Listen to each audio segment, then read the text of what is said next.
Right, well, I'm going to get started with introductions. Thank you all for joining this breakout. This is a powerhouse group, so we want to give you enough time to hear their expertise because it's definitely going to be great. Again, welcome to the higher education breakout session. Today's session is going to be moderated by Cody Summerville from TXAEYC, and he's going to be joined by Dr. Rania Salman. She's currently the Associate Professor and Assistant Department Chair of Childcare and Development at Austin Community College. We're also joined by Ms. Catherine O'Brien. She's the lecturing professor at Texas A&M San Antonio, and she's also the Vice President of Advocacy and Public Policy at TXAEYC. We're also joined by Dr. Jennifer Quong. She's the visiting and assistant professor of literacy and learning at Texas Women's University.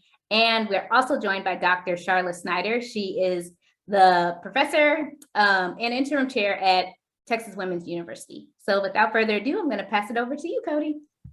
Thanks, Makia, and thank you, Catherine and Rania and Jennifer and Sharla for joining me for today's conversation. As I shared before the breakout groups began, there's a lot of articulation challenges here in Texas, given the extent of local control, given some odd structures in our higher ed system with the higher ed coordinating board, that have, interesting histories that definitely label early childhood education as a workforce pathway and not necessarily a full recognized academic course of study that creates some challenges. And so we won't be able to get to the bottom of it all today, but we can definitely get started in getting the challenge laid out, but also sharing some of the workarounds that you and your institutions have found, because while there are a lot of barriers, there is a lot of great work that's happening around the state, and it's been thanks to the dedication and the passion of our higher education faculty. And I really want to emphasize it's the faculty who are often having to lead the charge in institutes of higher education. Early childhood is not seen as the shining star of the programs. Higher education here in Texas is really incentivized to look at degrees that lead to high demand and high wage careers. And while there is a great demand for early childhood educators, currently, unfortunately, the high wages has not really picked up. And it often makes it really challenging, as higher ed faculty are advising students and trying to help them understand what their pathways are in the field, and recognizing their level of education versus what they're going to be paid as they finish their education. It definitely presents challenges as they're guiding students and helping them make decisions that are going to lead to self-sufficiency and their ability to take care of their families. So I would like us just to start our conversation by kind of sharing some of the bright spots. It's always nice to start with the good. So I'm going to ask each of our faculty members here today to share just a little bit about the movement that their institutions have made when it comes to articulation, and some of the successes that they've had so far with creating articulation pathways for students in their area. And I will start with Catherine O'Brien. All right, thank you guys. I really am excited to be here and talk a little bit about what A&M San Antonio is doing, but honestly, it's a charge of everyone, right? So I can't say that what we do is perfect, but it is the band-aids that we have identified that are needed because of our particular community, and what our community needs are might be a little different from other regions around the state. So one of the things that I think was very indicative of these conversations even early on, 4 or 5 years ago, we started doing articulation conversations with our community colleges across the city. And one of the things that we noticed was that a lot of, like what Cody was mentioning earlier, are those degrees that are applied arts and sciences. So when you have an associates of applied arts and sciences, it is considered that workforce. It is not supposed to lead anywhere else. They're actually what they deem terminal degrees. And I use that term kind of loosely because as a terminal degree, you're really not helping them to see themselves as lifelong learners. And if we want early childhood educators to have the high quality education and the qualifications to be able to really support that brain development that's happening, we have to stop thinking about them as like giving them a certificate and saying, okay, go do your job. And so some of those conversations started years ago, and you know, again, we limp along, we add some Band-Aids. And some of the things that we've done specifically over the last 2 years, we have 2 degrees that actually focus specifically on child development in early childhood. We have our BAS degree, which is our Bachelor's of Applied Arts and Sciences, which does articulate to that associate's level in early childhood studies. And so we have some students who come into our program who already have achieved that AAS degree directly articulate into our BAAS degree. But again, we don't want them to be on that pathway to think about this is terminal, this is not going to lead to licensure, this isn't going to lead to certification, it's definitely not going to lead to a master's degree or a PhD if that's somewhere they end up wanting to go.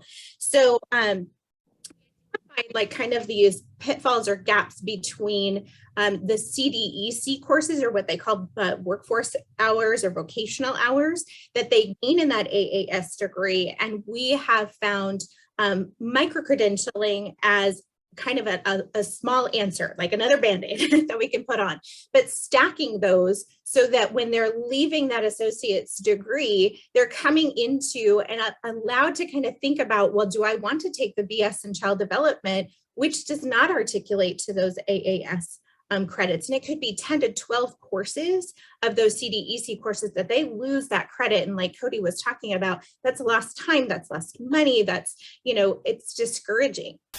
And so finding ways to micro-credential that gap space and stackable so that they can earn college credit.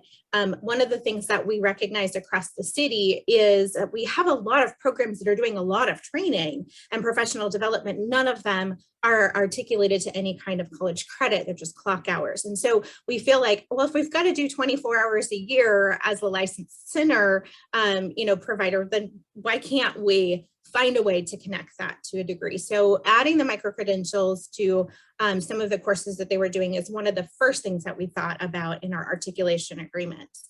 The other thing I just want to mention is also that other issue of like, if we want somebody to go from that AAS degree to a BS in child development, which could lead to licensure. Actually, we're working on EC3 certification. But the identifying way for us to help them do that is to advise at the associate's level and say, okay, do your core, do your TECA courses, those teaching courses that do matriculate into our BS degree, and then stop what you're doing at the community college level and come to Texas A&M San Antonio and take those courses that are going to lead to that BS in child development. So it eliminates some of that extra coursework and that extra time and money. So that's just one of the things I'd like to highlight. There's more that we'll talk about later as we get to barriers and innovation, but that's just my first shtick. Thank you so much, Catherine. And as you all can see, it takes a lot of creative Band-Aid creating in order to make this work, which not only creates burdens for our early childhood educators who are pursuing their degrees, it also creates a lot of burdens for higher education faculty. Our faculty are having to take on more and more responsibilities related to advising. They're having to really get creative in how they do that advising, and they're having to work with partners at the community college level to make sure that they get to students early so that students have all of that information. And as you can see, it just takes, it's pretty fragile. Those Band-Aids can be blown off real quick if communication doesn't happen in a timely manner, or if it's just so reliant on deep understanding by the faculty members. And so if, a faculty member leaves or, is on medical leave or something, then all of this really great knowledge and expertise also leaves, and it really leaves students vulnerable, and the programs that they've spent, the faculty has spent creating in a vulnerable spot too. Dr. Salman from Austin Community College, can you share a little bit about the articulation work y'all have been engaged in? Thank you, Cody. I'm going to talk shortly because I am under the weather, so I apologize for my voice. But I love that my Texas Women's colleagues are going to come right after me, because that has really been one of the highlights of my short time at ACC. I've only been there for 2 years. But we have an articulation pathway with Texas Women's University that has just taken off. And I do want to echo a lot of the things that Catherine has said. These are challenging times, and the pandemic has only made it a little bit more difficult, I would say. But one of the things that we're doing in Austin is students can receive their associate's degree at ACC, which is, like you said, an applied degree.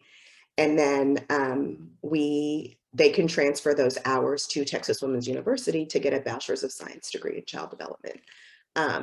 TWU has been a fantastic comrade for us, because of the 60 hours, I think 57 of them apply to the degree. And so students can really see as soon as they enter our program. And we talk about this, and Cody, just like you said, this is higher education faculty on the ground advising. And I would say articulation even starts back in high schools, as we try to get students from high schools to come to community colleges.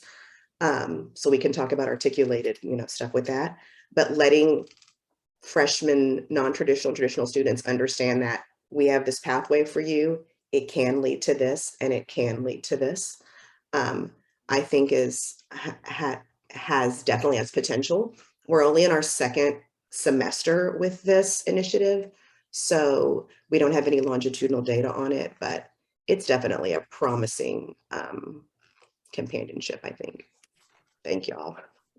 Thank you, Dr. Salman. And 57 out of 60 hours is quite a high threshold. So I applaud you and your counterparts at TWU for that really great work. And I know it took a lot of really hard work to figure out how are you going to get 57 of 60 hours from an applied associate's degree to articulate. So Dr. Quong and Dr. Snider would really appreciate you sharing a little bit about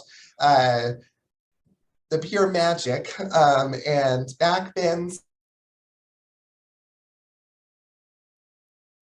about how you could get 57 of those 60 hours to articulate to your program at Texas Women's.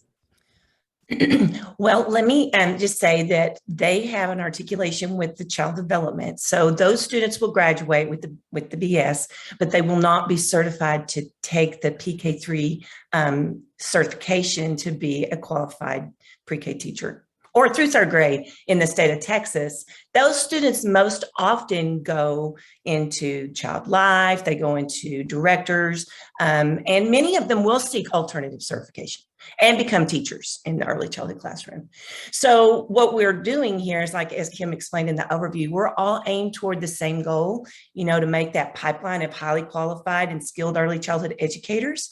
I served alongside my colleagues in child development in family sciences when Rania, I know you were a student there in our doctoral program, and we were moved, our early childhood education faculty were moved in with the reading faculty to form a brand new department at Texas Women's just maybe a year before the pandemic hit.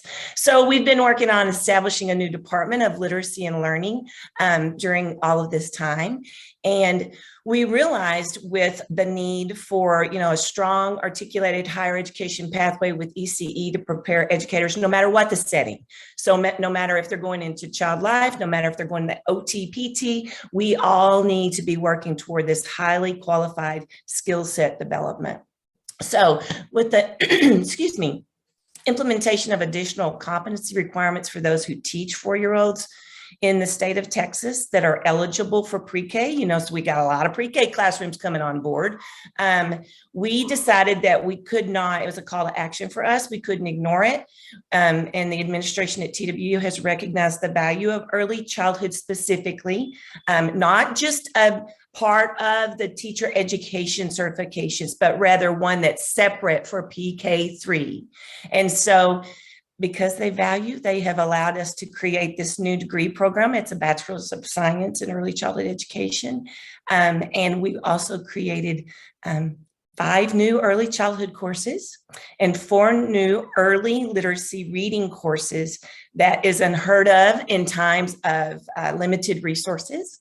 And this goes before the Board of Regents for approval on Thursday. So we are very excited. I can't share a whole lot because it's not approved yet, but I can tell you a little bit more about it. First, I'm going to tell you a little bit about the program, and then Jennifer's going to talk about, we started some early feelers and building some partnerships with Articulating for the BS in early childhood education. So it does, and it's important because it's in our community. We've reached out, you know, it's very student-centered in the way that we're building these articulation agreements. And it does require some work on both ends to help the student that wants to go into the early childhood classroom as an educator in the public schools ready to roll. They don't need additional qualifications. They don't have to go get, you know, another set of training or more coaching, but they're ready to go through our program. So here, I'll give you a little spiel. As I mentioned, this prepares early childhood educators, and we're focused on ages 3 through 8. We're not focused on birth to 3. Our stick is 3 through 8 to gain initial Texas teacher certification for ECE PK through 3. We use a developmentally appropriate strategies framework. They're engaged in integrated curriculum, environmental design, and instruction from a focused context of early literacy. My department is constructed of not only child development, early childhood experts, but also reading experts. And so that is our focus, and it's specific to our community. Diversity of families, cultures, languages, I'll talk fast now, and abilities and strategies. It's all integrated into the program. And I do want to say this, it is a high flex program. The reason I know that the child development articulation is 100% online, that helps fill the need. Our program is 100% high flex. There's a strategies of various offerings throughout the span of the coursework that is usable and accessible to the student, because our students at TW are those students too. We have non-traditional students that work and care for children, and they need to have classes that meet those needs. Just a little bit more about our classes. I'm gonna tell you the titles of some of them. Will make you, this is great. Developmentally appropriate practices and strategies in the early childhood classroom. Wow. Social emotional learning and pro-social skill development in early childhood.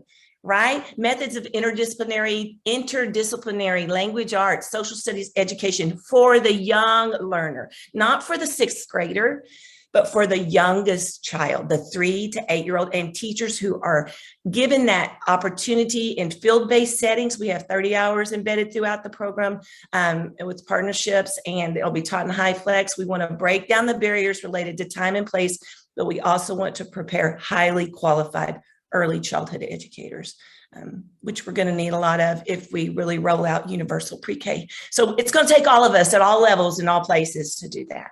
So I'll turn over to Dr. Quong, and she can talk to you about the articulations. So we have some preliminary planning phases. We've reached out to some local community colleges. And when you look at it, I came from a community college background as a program director, and I saw that half the hours don't transfer into a BS in early childhood education. And I know those high quality classes can go in there. So you can either redesign the AAS or you can develop a new AAS. And that's the angle that we're coming from, is how can we look at the workforce courses that are available, looking at the core courses they have to take, looking at what needs to funnel into that degree, and make an early childhood education AAS that's still a workforce degree that helps them develop their early skills, makes use of the experiences that they have. And so at initial looks at this, so the work of the community colleges to look at redesigning the AAS and us looking at redesigning what transfers in, because that is a local decision that universities have, what workforce courses will transfer in and as what. Currently, to transfer an AAS to a BS will be 126 hours. And of course, this is an ever evolving process. And so as the degree gets approved tomorrow, and as we move forward looking at the community, being student centered, trying to get that down to 120 hours. And so really looking at a residency model, using their time in the classroom, looking at those TEA partnerships, using those and trying to leverage that time in the classroom in order to help them develop these high quality skills that they need and give power to these early childhood educators to make the wage and support their families. And I think when we have cohorts come in together, they can give themselves each other the support that they need. I know that was one of the barriers that they talked about. So that's currently what we're looking at preliminarily.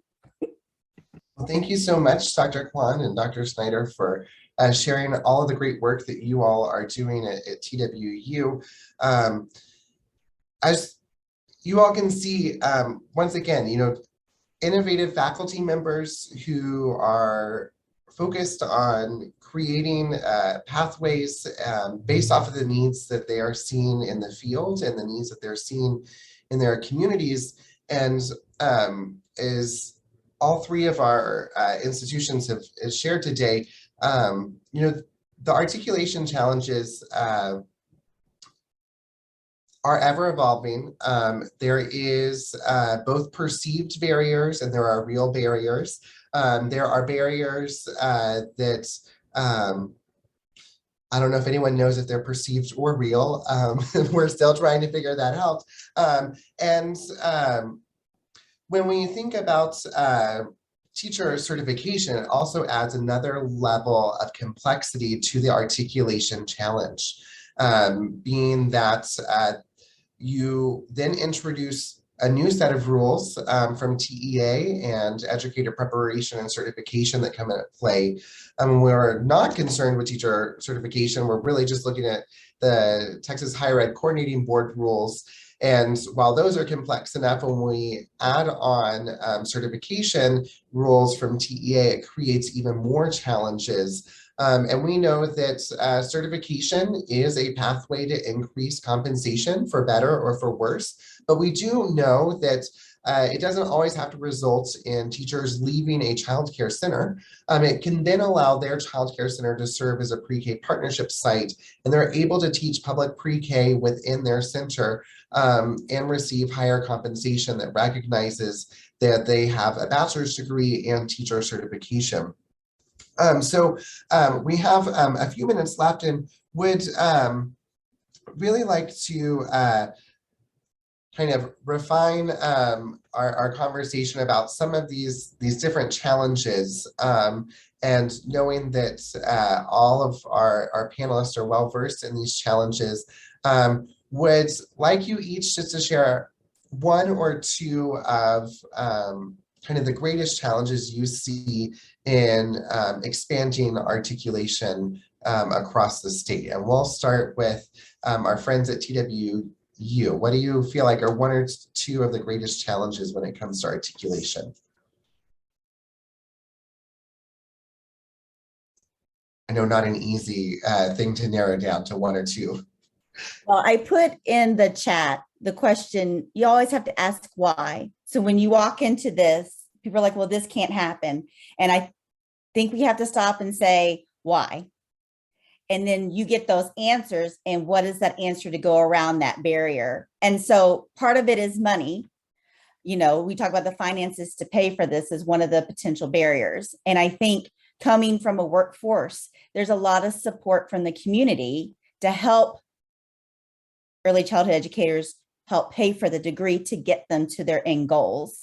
And then the other part that we've come into are just looking at the hours that don't transfer and how can we break down that barrier. In our preliminary conversations, all of the community colleges have been very much on board looking at, we're collaborating on how can they come from their side and how do we come from our side to make it work for the student. Thank you, Dr. Quong. Dr. Salman, what do you feel like are one or two of the greatest articulation challenges that we need to overcome? I would say that keeping that student-centered focus is really, really important. Specifically in Austin and Central Texas, I would say that for our students, it is the bureaucracy, for lack of a better word, of navigating collegiate systems. Our students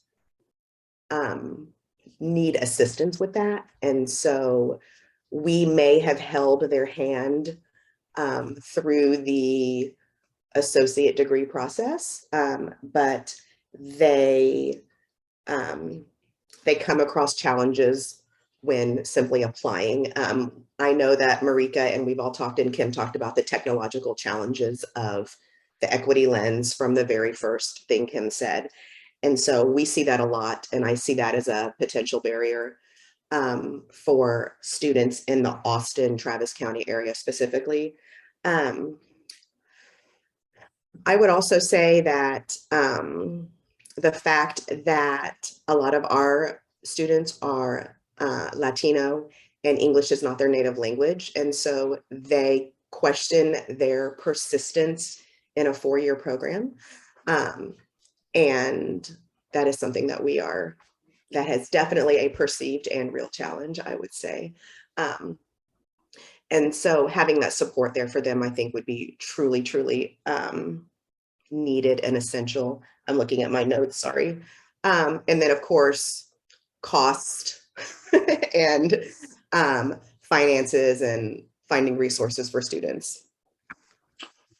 Thank you so much.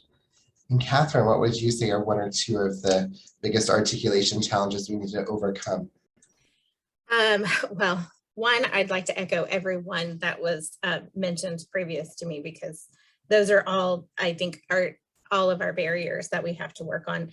One of the things that we recognize, especially because our university sits on the south side of San Antonio, it is a very underdeveloped location. And I think the pandemic obviously brought out more barriers than were, I guess, front facing. We knew about them as faculty, but they became extremely front facing when the university students weren't able to participate in courses.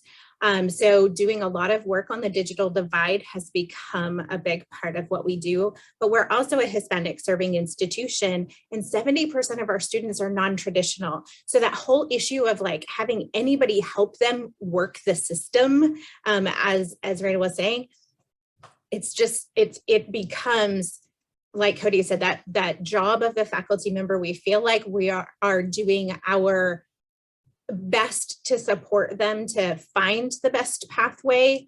And I think that creating a system that, really kind of shows them, and we talked about this in our professional development, our early matters committee and the community partnerships, where we talk about just ways to navigate like a traffic circle, like who knows where to go? Like, which lane do I need to be in? Where do I need to exit? Like, how do I get over without like pushing somebody else out of the way? Like this idea of on-ramps and off-ramps to help them to navigate that system, to understand that there is another pathway and that it's not like this is all you have and that terminal degree is not going to get you somewhere. We like let's find a way to do that. So I think that those barriers are humongous especially for our non-traditional students, our first generation students who have very little support at home and are working full time and raising families. Oh my gosh, I could probably go on forever about all of that, but yeah. And how do we do that without burning ourselves out? Because about all of you. You all already have the DR before your name. I am about to defend to become the DR. So trying to do that and do all of this, it's a lot. And yeah, try not to burn ourselves out while we're doing it. That's a really important point, Catherine, is we think about our higher ed faculty in early childhood and child development across the state. We do not have really large and robust departments of early childhood and child development. It is often 1 or 2 full-time faculty with, if they're lucky, maybe a few adjunct professors, and maybe no administrative support, from a program coordinator perspective or an admin assistant. And so our faculty really are just as dedicated as our early childhood educators are in the classroom, and have done so much to try to ask the hard questions. Dr. Quong made an excellent point. We have to ask that question, why? Why? It's a 2- and 3-year-old's favorite question, and probably one of life's most important questions. And if there's not a good answer, then we have to keep asking why till we have that right answer. And it is going to take everyone getting a little uncomfortable as thinking outside of the box. We have an AAS in child development right now. Does that mean we always have to have an AAS in child development? But we also have to continue to make sure that there are these landing points, because as we work with non-traditional students, first-time college students, we really have to give them these landing points so that they realize they can make it all the way to the end, wherever the end is for them. And so making sure that we have stackable credentials, stackable degrees, and that there's a variety of options, because no one really knows when they start their higher ed journey what they want to do when they grow up. And even when they end their higher ed journey, they may not know what they want to do when they grow up. And so we have to make sure that there is all of these on-ramps and off-ramps, as Catherine alluded to. So that way we have a student-centered higher education system that's not only meeting their needs, but meeting the needs of the children and the families that they are serving, and are designed in a way to meet the needs of our communities. I really want to say thank you so much to our 4 panelists. I really appreciate all the work that you're doing, and also your expertise and your time today. And thank you all for joining in this breakout group. We will see you in just a few seconds in the larger group. Thanks for everyone for being here today.